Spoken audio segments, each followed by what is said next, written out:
Okay 100 की speed से ऊपर हूं मैं। अब मैं सडन ब्रेकिंग करने वाला हूं। Ready 3 2 1 start.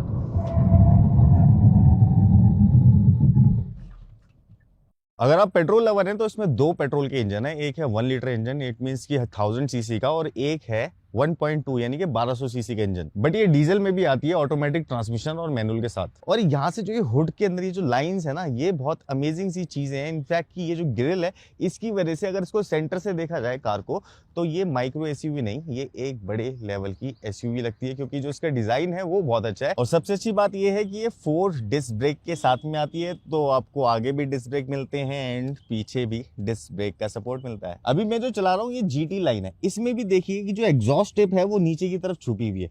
तो मेरे को क्या अपनी तरफ से लगता है कि एग्जॉस्ट टिप को यार बाहर की तरफ लगाते, एक इधर या फिर सेंटर माउंटेड करते तो ज्यादा मजा आता। अभी इतनी अट्रैक्टिव सी और मैसिव दिखने वाली कार स्टार्ट हो जाती है 8 लाख रुपए से, 15,60,000 रुपए तक जाती है एक्स शोरूम। और अगर इसके इंजन बे को देख लिया जाए तो इंजन बे काफी नाइसली और नीटली डिजाइंड है। अगर इंजन कंपोनेंट की मैं बात करूं तो ये आ गया है आपका चैम्बर सिस्टम, सारे लिक्विड्स इधर है, टर्बो सिस्टम लगा हुआ है पीछे, ये है इंटरकूलर एंड ये है एयर फिल्टर, बैटरी यहाँ पे है, फ्यूज बॉक्स यहाँ पे है, और ईबीडी और जो एबीएस कंट्रोल कर रही है यूनिट वो पीछे की तरफ है। तो सारी जो चीजें हैं वो मैनेज वे के अंदर इंजन बे में रख रखी है। इसमें 3 टाइप के इंजन आते हैं, कि 1 लीटर 3 सिलेंडर इंजन जो कि टर्बो के साथ में आता है।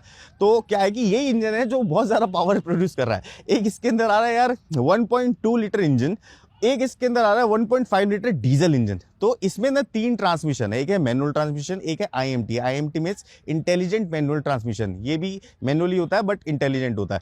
फिर इसके अंदर आ रहा है एक एडी ट्रांसमिशन, और यही जो हमारे पास में है ये है डीसीटी ट्रांसमिशन यानी कि डुअल क्लच। जो डुअल क्लच में क्या होता है कि 2 क्लच होते हैं और 2 तरीके के ऑड एंड इवन गियर्स होते हैं, आपस में एंगेज रहते हैं। जैसे ही ये फर्स्ट गियर लगाएगी तो सेकंड गियर ऑलरेडी एंगेज होगा, जैसी सेकंड गियर की जो जरूरत पड़ेगी कार को तो सेकंड गियर आ जाएगा, थर्ड गियर एंगेज हो जाएगा। अभी ये जो मैं कार चला रहा हूँ ये है जीटी लाइन वेरिएंट। ये 1 लीटर इंजन है, 3 सिलेंडर टर्बो चार्ज इंजन है। और टर्बो चार्जिंग से क्या फायदा हुआ पता है, इसका ना जो बीएचपी है, जो टॉर्क है वो ज्यादा हो गया है। तो 118 यानी कि 118 बीएचपी का पावर दे रही है। बीएचपी मींस जो आपको व्हील्स पे मिल रही है। दूसरी चीज जो टॉर्क है वो 172 Newton metre of torque crack कर रही है बीच में। तो मतलब इस सेगमेंट की कार के लिए ये जो 3 सिलेंडर इंजन, जो 1 लीटर इंजन है, ये भी काफी है अगर इसमें टर्बो लगा दिया जाए तो। मेन सीट होती है ड्राइवर के लिए। तो यहाँ पे कौन कौन से कंट्रोल मिलते हैं, डोर्स में आपको पावर विंडोज के कंट्रोल मिलेंगे, बट जो ड्राइवर साइड जो कंट्रोल है यही है ऑटो अप एंड डाउन का। ये चाइल्ड लॉक मिल जाएगा आपको, और जो साइड व्यू मिरर्स हैं उसको एडजस्ट करने के लिए मिल जाएगा, और पीछे की आपकी विंडोज लॉक करने का फीचर है। जबकि इसका पैकेज काफी बड़ा है, बट ये 4 वे एडजस्टेबल सीट के साथ में आती है। तो यहाँ से ये ऐसे पीछे हो सकती है बटन दबाने से, एंड ये जो है आप अगर ऊपर देखें तो ये सीट आगे एंड पीछे हो सकती है। तो 4 वे है, आपको हाइट मैनुअली एडजस्ट करनी पड़ेगी। अब मेरे 5 डेज के एक्सपीरियंस में मुझे एक पॉइंट बहुत अच्छा लगा, इसकी जो सीटिंग है। सीटिंग ऐसी है कार की कि आप जैसे एक बार सीट को एडजस्ट कर लेते हैं, आपको एक कमांडिंग पोजीशन मिल जाती है, बार बार सीट को एडजस्ट करने की जरूरत नहीं। यहाँ पे ये जो है आपके cruise control, adaptive cruise control, लेन असिस्ट की स्पीड आगे पीछे, और आपको अगर बैक करना है स्पीड को तो उसके कंट्रोल्स हैं यहाँ पे। और यहाँ अगर देखेंगे तो मीडिया कंट्रोल्स मिलते हैं। और हॉर्न कैसा है इसका, एक बड़ी कार वाला। इनफैक्ट कि अगर यहाँ पे आप देख रहे हैं तो ये ऑटोमेटिक हेडलैम्प के कंट्रोल्स इसके अंदर मिल जाते हैं, ये मुझे बहुत अच्छा लगा। और अगर मेरे पास में डुअल क्लच ट्रांसमिशन है और ये ना मिले पैडल शिफ्टर्स, तो मजा कैसे आएगा। रेन सेंसिंग वाइपर्स इसके अंदर नहीं आते, इसमें आपको मैनुअली एडजस्ट करना पड़ेगा, रियर वाइपर्स को भी और फ्रंट वाइपर्स को भी। और अगर आपको थोड़ा सा अजीब सा फील हो रहा है, थोड़ी फ्रेश एयर चाहिए, तो उसके लिए ये सनरूफ है। तो इसमें एयर और ऊपर का जो व्यू है वो ड्राइवर के लिए परफेक्ट है। बट क्योंकि अगर इसका जो देखें साइज तो छोटा है, तो पीछे वालों को उतना मजा नहीं आएगा, बट ड्राइवर एंड को पैसेंजर को ज्यादा मजा आएगा। ड्राइवर सीट पे जब भी आप बैठेंगे सोनेट में, तो आपको ये वाला पोर्शन देखने को मिलेगा। अब ये जो स्क्रीन है ये भी 10.25 इंचेस की, ये भी। तो चलो एक बार इग्निशन का स्विच ऑन करते हैं, तो ये कुछ इस टाइप से ऑन होता है। और ये जो एनिमेशन है इसके, ये आउटस्टैंडिंग है। इसमें कार में 6 मोड हैं, 3 ट्रैक्शन के लिए है और 3 वैसे मोड्स हैं आपके। तो ये जो है ये स्क्रीन, ये भी काफ़ी रिफाइन है, इसका जो टच है वो अच्छा है। और जो स्क्रीन की विजिबिलिटी है ये भी काफ़ी अच्छी है, ब्राइटनेस आप बड़ा कम कर सकते हैं। यहाँ पे अगर देखते हैं तो वेंटिलेटेड सीट्स के ऑप्शन है, तो ये वेंटिलेटेड सीट्स ऑन हो गई हैं। जब मैं ड्राइव मोड का बटन दबाता हूँ तो यहाँ पे आपको ये स्पोर्ट मोड देखने को मिलता है, इको, नॉर्मल। तो ये 3 मोड्स हैं इसमें, जो कि आपकी स्पीड को कंट्रोल करेंगे और माइलेज को। और इन्हीं 2 चीजों से परफॉर्मेंस भी कंट्रोल होती है। लेकिन ट्रैक्शन का क्या करोगे। अब इसमें ट्रैक्शन के भी 3 मोड्स हैं। तो जैसे ही मैं ट्रैक्शन का बटन दबाऊंगा तो यहाँ पे ट्रैक्शन के अंदर मिलता है स्नो, मड एंड सैंड। मतलब आप इस गाड़ी को भी स्नो मड या सैंड के अंदर ले जा सकते हैं, बट ज्यादा डीप में मत जाना, क्योंकि ये जो कार है फ्रंट व्हील ड्राइव है। मैं इस कार को 5 दिनों से चला रहा हूँ, तो जो इसकी सस्पेंशन है ना, वो मेरे को लगी है यार सॉफ्ट भी है कुछ हद तक और कुछ हद तक स्टिफ भी है, तो मैं ज्यादातर उसको स्टिफ ही मानूंगा। लेकिन हाँ, जहाँ पे आप अपनी स्पीड को स्लो कर लेते हैं, वहां पे इसकी जो सस्पेंशन है वो बहुत ही ज्यादा फाइन ट्यून, ऐसा लगेगा कि जैसे बहुत रिफाइंड है वो। लेकिन जहाँ पे आप हाई स्पीड के अंदर होंगे और कोई बम्प आ जाता है, तो वहाँ पे आपको बिल्कुल फील होने वाला है कार के अंदर बैठ के कि आप सच में किसी ना किसी एक गड्ढे से निकल रहे हैं। इनफैक्ट कि एक बार तो मैं तो उछल भी गया था। 172 न्यूटन मीटर ऑफ टॉर्क, 118 यानी कि 118 का बीएचपी ये प्रोड्यूस कर रहा है इंजन, जो कि 1 लीटर का है, यानी कि 1000 सीसी का है, टर्बो चार्ज है। देख रहे थे ना कितनी पावर है यार इसके अंदर। और जिसके कॉम्बिनेशन का मेरे को बहुत ही अच्छा लगा कि ये डीसीटी ट्रांसमिशन है, 7 स्पीड। ये कैसा काम करता है, ये लगाया मैंने इसको ड्राइव पे, मोड किया मैंने इसमें इको, और इको मोड पे अब चला के देखते हैं कि क्या पंच मिलता है इसके अंदर, जिस तरीके का इसका पावर आउटपुट बोला जा रहा है। Okay ready, 3 2 1 start. ये देखिए, ये 1 लीटर इंजन है यार, कमाल कर दिया यार किया ने ना। ये 1 लीटर इंजन एकदम से अगर इतना स्पीड और टॉर्क प्रोड्यूस कर रहा है तो अमेजिंग यार। मैंने थ्रॉटल फुल किया हुआ है, मैंने कोई थ्रॉटल पे पैर नहीं कम किया हुआ, तो 120 की स्पीड पे तो मैं आ गया हूँ एकदम से ही। और ये इको मोड है। अब इको मोड और नॉर्मल मोड में देखिए 140 पे ही हम पहुंच गए एकदम से। मैं इसको कर रहा हूँ स्पोर्ट्स मोड पे, ये स्पोर्ट्स मोड पे मैंने कर दिया। अब आप देखिएगा कि ये जो आरपीएम है ना, ये अपने पीक पे जाएंगे, जहां पे ये इंजन सबसे ज्यादा टॉर्क और बीएचपी को प्रोड्यूस करेगा। ठीक है, सबसे ज्यादा पे जाएंगे, इस मीन्स कि इंजन ज्यादा घूमेगा और ज्यादा फ्यूल खाएगा, लेकिन स्पीड अच्छी देगा।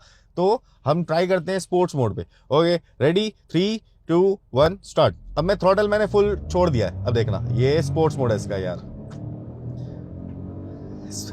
वैसे इको और स्पोर्ट पे दोनों पे सेम ही है, लेकिन स्पोर्ट पे इसने जल्दी, काफी जल्दी इसने 100 की स्पीड पकड़ ली है। सेकंड्स आपके सामने चल ही रहे हैं, मतलब ये सही चीज है भाई, मजा आ गया। एक ऐसी सी कार सोनेट और उसके अंदर इस लेवल की परफॉर्मेंस मिल जाए तो फिर क्या बात है ना। ये देखिए 140 150 160 पे छूने वाले हैं हम, 160। वाओ, ये 160 की 180 तक भी लेके चले आऊंगा मैं, बट हम इतना ज़्यादा रिस्क लेंगे नहीं, तो हम इसको यहीं पे ही 160 पे ही स्टॉप कर देते हैं। बट 160 की टॉप स्पीड इसने कुछ ही सेकंड्स के अंदर छू ली, और जो फील है वो ऐसा है कि हाँ अच्छी खासी गाड़ी है, ऐसा नहीं है कि छोटी या फिर कमज़ोर गाड़ी है। वैसे तो ये 6 एयर बैग्स के साथ में आती है, चलो स्ट्रक्चर की जो भी होगी सेफ्टी रेटिंग वो होगी, लेकिन मेन मुद्दा आता है ब्रेकिंग पे कि ब्रेक कैसी है। बाई चांस अगर हम भूल जाएं ब्रेक लगाना, तो कार कितनी स्टेबल है कितनी नहीं है वो चेक करेंगे। सबसे पहले चेक करेंगे 40 की स्पीड पे, 60 की स्पीड पे, 80 की स्पीड पे, और हो सकेगा तो 100 की स्पीड पे। तो चेक करते हैं 40 की स्पीड पे। मैं 40 की स्पीड पे भगाता हूँ इसको, और फिर एकदम से ब्रेक मार के आपको दिखाऊंगा। ये 40 की स्पीड, वैसे मैं ज्यादा पे आ गया हूं, और एकदम से अगर ब्रेक की जाए तो 60 की स्पीड पे ब्रेक करते हैं एक बारी। 60 पे मैं आ गया हूं, ब्रेक। ओके 80 पे हूं मैं, 80 के ऊपर, और मेरे को इस से पी से पहले ही रुक जाना है। 80 से भी आगे आ गया हूं मैं। Okay ready. देखो लो स्पीड पे ब्रेक कर रही है कार, बहुत अच्छी बात है। अब एक बार हाई स्पीड पे इसकी ब्रेक का मजा चखना जरूरी है। मैं लगा रहा हूँ इसको स्पोर्ट्स मोड पे। स्पोर्ट मोड पे इसकी ब्रेकिंग चेक करेंगे ऑलमोस्ट 100 की स्पीड पे। Okay ready. और मैं ये वाली जो स्ट्रिप है इसको सेंटर में रखूंगा, तो आपको पता चलेगा कि मैं रोड से कितना इधर उधर गया हूँ। तो ये जो चीज है यही मोस्ट इंपॉर्टेंट है कि कार रोड से कितना इधर उधर जाती है। ओके 100 की स्पीड पे ब्रेक करूंगा और इस स्ट्रिप को बीच में रखने की कोशिश करूंगा। ओके जैसी 100 पे पहुंचेगी वैसे हम ब्रेक करना स्टार्ट कर देंगे, और एक साथ ब्रेक करेंगे, यानी कि सडन ब्रेकिंग। ओके 100 की स्पीड से ऊपर हूं मैं, अब मैं सडन ब्रेकिंग करने वाला हूं। Ready 3 2 1 start. चलो अब इसका टाइम है ऑटोनॉमस फीचर्स देखने का। तो मुझे को एक चीज की वजह इसके अंदर कमी लगी, लेकिन हाँ वो ये है कि जैसे वेरिएंट बढ़ते हैं, तो ये सोनेट है वो सेल्टॉस है, सेल्टॉस के अंदर जो एडेप्टिव ब्रेकिंग है उसका फीचर आता है। सोनेट के अंदर देखिए, मैं आपको एग्जांपल देके दिखाता हूँ। मैंने अभी डाली कार ड्राइव के अंदर, ड्राइव में डालने के बाद में मैं इसको चलाऊंगा और किसी भी स्पीड पे, कोई भी एक मनचाही सी स्पीड पे मैं इसका क्रूज लगा देता हूँ। ये इस बटन से मैं इसका क्रूज एक्टिव कर दिया। जैसे 80 पे मैं लगा देता हूँ, चलिए ये लग गया 82 पे, इसको 80 पे कर देते हैं या 85 पे, ठीक है। अब ये लग गया। अब मैं लेन असिस्ट को प्रेस करने वाला हूँ, तो लेन असिस्ट में प्रेस करूंगा, ये देखिए लेन असिस्ट ले लिया इसने। अब ले नहीं लिया, आगे ट्रक है तो मेरे को अपने पेडल से ब्रेकिंग करनी पड़ गई। बट अगर इसके अंदर एडेप्टिव क्रूज कंट्रोल होता तो ज़्यादा मज़ा आ जाता, ठीक है। बट हाँ वही है कि हर एक चीज़ का पैसा बढ़ता है। तो अब मैं दोबारा से लेन असिस्ट लगाने वाला हूँ, ये देखिएगा लेन असिस्ट, लेन असिस्ट अब हुआ एक्टिव। अब मैं क्रूज की स्पीड बढ़ाऊंगा और क्रूज को एक्टिव कर दूंगा। क्रूज एक्टिव, क्रूज की स्पीड बढ़ा रहे हैं हम 10-10 करके। अब 80 पे चले गए, अब 90 पे चले गए। बट आपके पास स्टैटिक क्रूज कंट्रोल होगा लेकिन एडेप्टिव नहीं होगा। अब जैसे सामने ट्रक है तो मुझे ब्रेक को प्रेस करना पड़ेगा, ठीक है। अगर आपको एडेप्टिव क्रूज कंट्रोल चाहिए तो आप सेल्टॉस की तरफ जाइए, सोनेट के अंदर स्टैटिक क्रूज कंट्रोल ही आता है। अब आती है पैडल शिफ्टर की बात, तो अब इसको लगाते हैं हम मैनुअल मोड पे। तो यहाँ से अगर मैं इस वाले स्टिक को, गियर नॉब को मैनुअल मोड पे लगा देता हूँ, ऐसे ही मैनुअल पे आ गई है, स्पोर्ट्स में अपने आप ही आ जाएगी। वैसे ऐसे लगाने की भी जरूरत नहीं है, अगर मैं डायरेक्ट इसको करूँगा तब भी ये मैनुअल मोड पे आ जाएगी।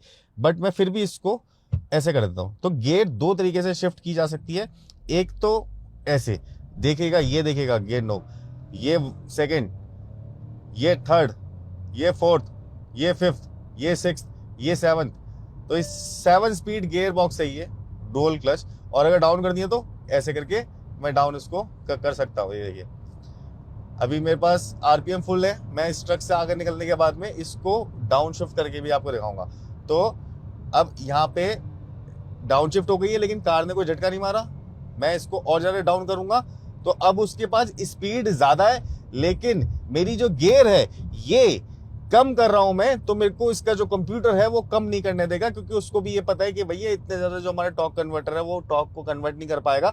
इस वजह से ये जो रेशियो बनाया जाता है ये कंप्यूटराइज्ड होता है। चलिए अभी तो मैंने आपको यहां से शिफ्ट करके दिखाई है ना, अब पैडल शिफ्टर से शिफ्ट करते हैं। तो ये वाला हाथ जो है मेरा ये प्लस करेगा और ये वाला माइनस, ठीक है। Ready, 3 2 1 go. First gear, second gear shift कर रहा हूं, थर्ड गियर शिफ्ट कर रहा हूं, फोर्थ, फिफ्थ, सिक्स्थ। मैंने कम आरपीएम पे ही दिखा दिया है एक बार ये करके, ये कर दी मैंने 7th। तो 7th आरपीएम मतलब 7th गियर पे हूं मैं, कम आरपीएम पे। तो यहाँ पे जो है कार अब अपने हिसाब से चल रही है। अब इसको मतलब वो नहीं है कि ये इसके अंदर कोई पावर बची नहीं है। तो अब मैं अगर डाउन शिफ्ट करता हूँ इस वाले हैंड से, तो ये देखिए डाउन शिफ्ट, तो डाउन शिफ्ट कम स्पीड के अंदर एकदम से आप थर्ड पे लेके आ सकते हो। और जब बहुत ज्यादा आरपीएम मतलब बहुत ज्यादा आपकी जो इंजन की स्पीड है वो कम होती है आरपीएम, और जब आपकी रनिंग स्पीड है वो कम होगी, तब आप इसको सेकंड पे लेके आ सकते हो। तो एक इसके अंदर ये पॉइंट है। अच्छे फीचर है ये सारे, नो डाउट, इसके अंदर कोई प्रॉब्लम नहीं है। लेकिन ये है कि आपको पहले इससे यूज टू होना पड़ेगा अगर ऐसी आप कार लेते हैं तो।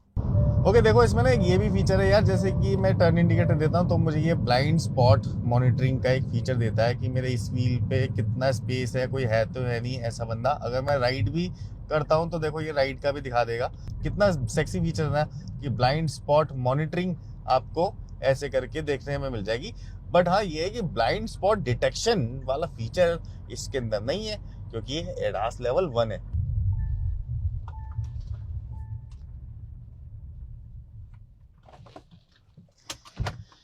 तो जी ये 5 दिन का सफर और ऑलमोस्ट 250 किलोमीटर चलाने के बाद मेरे को इस गाड़ी के अंदर ये पता चला कि ये 10 से 13 किलोमीटर की माइलेज दे देती है। 1 लीटर इंजन है, टर्बो चार्ज है, तो यार और जो इसका ट्रांसमिशन है उसके हिसाब से इसकी जो पावर है वो अच्छी खासी निकाल के दी कंपनी ने। कुछ चीज़ें थी पॉइंट ऑफ इम्प्रूवमेंट जो मैंने आपको पूरे वीडियो में बता दी। एक और पॉइंट ऑफ इम्प्रूवमेंट है कि अगर आप हाई स्पीड में चल रहे हैं तो इसका जो एरोडायनेमिक्स है या फिर इसके ये वाले जो मिरर्स हैं इसकी वजह से विंड ब्लास्ट क्रिएट होता है, तो वो कैबिन के अंदर सुनाई देता है। बट हाँ ये है कि जिस पैकेज के अंदर ये कार है उस पैकेज के अंदर एक बहुत ही अच्छा मतलब छोटा पैकेट बड़ा धमाका वाली चीज़ है। हमारा काम था एक वीडियो बना के दिखाना, आपका काम है अपनी राय हमारे कमेंट बॉक्स में भर देना। नेक्स्ट वीडियो मिलते हैं, तब तक के लिए बाय बाय।